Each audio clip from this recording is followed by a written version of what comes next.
और अब 40,000 रुपए तक महंगा हो गया है सोना चांदी। अचानक क्यों बढ़े हैं दाम?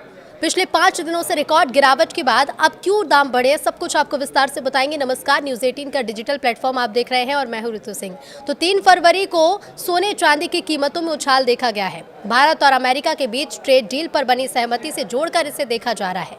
इससे पहले चांदी 4,20,000 रुपए प्रति किलो के अपने रिकॉर्ड हाई से करीब 2 लाख रुपए तक टूट के कगार पर पहुंच गई थी, जबकि सोना भी 1.93 लाख रुपए प्रति 10 ग्राम से गिरकर 1,43,000 रुपए के करीब आ गया।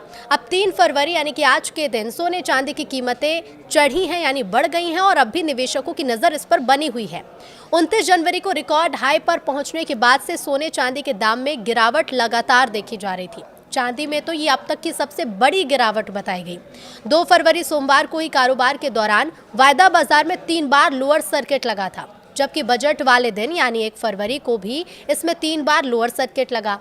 अब एक बार फिर इसमें तेजी दिख रही है। मंगलवार को कारोबार के दौरान सोने चांदी की कीमत में उतार चढ़ाव का दौर जारी है। दोपहर बाद करीब 5:30 बजे मार्च डिलीवरी वाली चांदी 28,139 रुपए बढ़कर 2,64,040 रुपए प्रति किलो के पार पहुंच गई।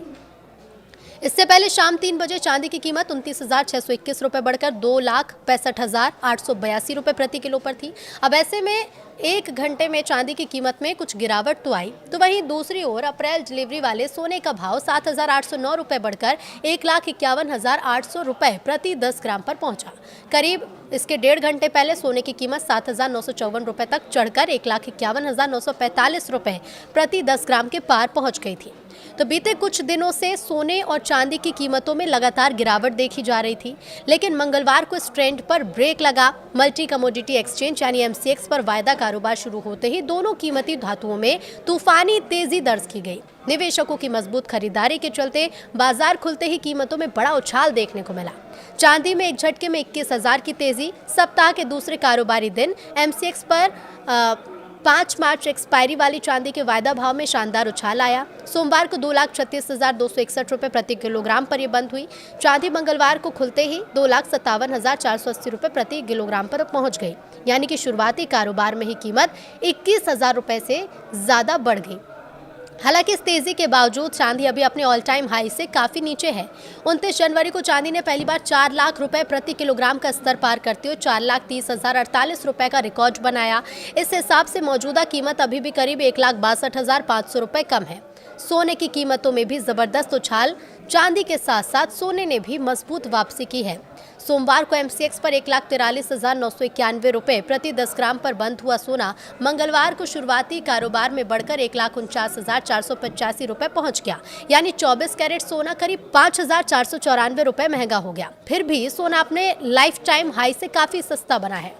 2 अप्रैल एक्सपायरी वाले गोल्ड ने 29 जनवरी को 1,93,096 रुपए का उच्चतम स्तर छुआ था।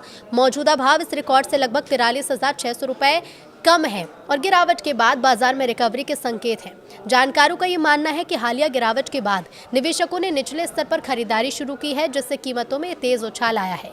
कीमती धातुओं में इस तरह की तेजी अक्सर बाजार में नए ट्रेंड की तरफ इशारा करती है। सोना और चांदी को पारंपरिक रूप से सुरक्षित निवेश भी माना जाता है।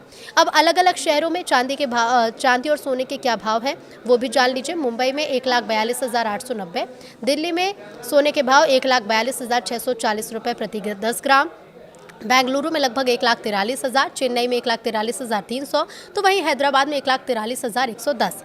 और शहरवार चांदी की क्या दरें हैं वो भी आप जान लीजिए। प्रति किलोग्राम चांदी अलग अलग शहरों में किस हिसाब से बिक रही है, तो मुंबई में इसके दाम है 2,32,840, दिल्ली में 2,32,440, बेंगलुरु में 2,33,020 और चेन्नई में 2,33,260। पिछले 2 कारोबारी सत्रों में तेज गिरावट के बाद आज सोने और चांदी के भाव में काफी रिकवरी आई। इसकी वजह यह है कि ट्रेडर्स ने अमेरिकी रोजगार के आंकड़े नहीं आने, अमेरिकी शटडाउन से जुड़ी अनिश्चितता और फेडरल रिजर्व की नीति को लेकर बदलती उम्मीदों के बीच अपनी पोजीशन का दोबारा से असेसमेंट किया। बाजार के जानकारों के मुताबिक सोने और चांदी में रिकवरी की मुख्य वजह फंडामेंटल में किसी नए बदलाव की बजाय पोजीशन अनवाइंडिंग और टेक्निकल रिकवरी रही। चूंकि अमेरिकी शटडाउन के चलते जनवरी में अमेरिकी रोजगार से जुड़ी रिपोर्ट नहीं आई, तो मार्केट को नए आर्थिक संकेत नहीं मिले और ट्रेडिंग ज्यादातर हेडलाइंस और पोजीशनिंग फ्लो पर निर्भर रही। इसके अलावा अमेरिकी डॉलर की मजबूती ने भी गोल्ड पर दबाव बनाया। अमेरिकी डॉलर को पॉजिटिव इकोनॉमिक आंकड़ों और फेड नीति को लेकर बदलती उम्मीदों से सपोर्ट मिला। आमतौर पर डॉलर की मजबूती से गोल्ड पर दबाव पड़ता है, क्योंकि इससे अमेरिका से बाहर के खरीदारों के लिए महंगा हो जाता है। लेकिन मैक्रो लेवल पर व्यापक अनिश्चितता के चलते ये असर संतुलित हो गया। वहीं फेडरल रिजर्व की बात करें तो निवेशकों को इस साल 2026 में फेडरल रिजर्व में कम से कम 2 बार ब्याज दरों में कटौती के ऐलान की उम्मीद है। इससे गोल्ड को सपोर्ट मिलता है, क्योंकि इस पर कोई ब्याज नहीं मिलता। अब इसके अलावा कमोडिटी मार्केट की नज़र भारत और अमेरिका के बीच हुई ट्रेड डील पर भी है। लेकिन गोल्ड को लेकर क्या स्थिति है, तो देखिए, एक्सपर्ट्स का ये मानना है कि गोल्ड की हालिया गिरावट इसके तेजी के रुझान के समाप्त होने के संकेत नहीं है। उन्होंने कहा है कि जो गिरावट आई थी वो सिर्फ अत्यधिक पोजिशनिंग और स्पेकुलेटिव एक्टिविटी के चलते थी, ना कि किसी फंडामेंटल वजह के। उन्होंने उम्मीद जताई है कि साल 2026 में गोल्ड अपने हालिया फ्यूचर्स हाई 5,645 प्रति औंस के लेवल को पार कर जाएगा, लेकिन उतार चढ़ाव बना रह सकता है।